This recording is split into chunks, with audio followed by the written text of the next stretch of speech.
ভারতবর্ষে ইসলামে যখন মানে ধর্মান্তরিত হওয়ার যে ঘটনাগুলো ঘটেছে ভারতবর্ষে, এমনি তো একদিন হয়নি, একটা বড় সময় তো রয়েছে। কেউ কেউ দাবি করছে জোর করে, কেউ কেউ দাবি করছে ধমক দিয়ে, চমক দিয়ে, সুলতানি মুঘল আমলে। আমি ওই দাবি তর্ক বিতর্কে যাচ্ছি না। আমার বক্তব্য, যখন গণহারে বিপুল পরিমাণে হিন্দু সমাজের দলিত অংশের মানুষরা, অন্তত প্রান্তিক অংশের মানুষরা, তাদের মধ্যে যে ধর্মীয় ভেদাভেদ, ব্রাহ্মণ ক্ষত্রিয় বৈশ্য শূদ্র, তা প্রসূত যে ভেদাভেদ, তার বলি হয়ে বলে ঐতিহাসিক একটা অংশ মনে করছে।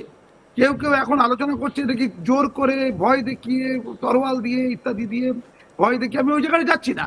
ওটা যদি হয়ে থাকে তার ঐতিহাসিক ঘটনা বলি আমি বলতে পারবো না। কিন্তু একটা অংশের লোক চলে যাচ্ছিল, স্বতঃস্ফূর্তভাবে চলে যাচ্ছিল, একটা অংশের নিশ্চয়ই যাচ্ছিল। যখন গণহারে চলে যাচ্ছিল তখন তাকে রোধ করেছিল কে জানেন?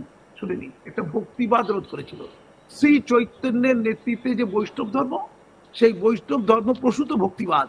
এই গণহারে ইসলাম ধর্ম থেকে, মানে দলিত হিন্দু সমাজ থেকে ইসলাম ধর্মে ধর্মান্তরিত ইতিবৃত্ত যে হয়েছিল, চৈতন্যদেব নিজে তার ধর্মাচরণের মধ্যে দিয়ে ভক্তির কথা বলে, মানুষের সমান অধিকারের কথা বলে, সহিষ্ণুতার কথা বলে, প্রেমের কথা বলে, শ্রীকৃষ্ণের বাড়িকে প্রেমের মধ্যে উত্তরণ ঘটিয়ে তিনি এই ভাঙন রোধ করতে পেরেছিলেন।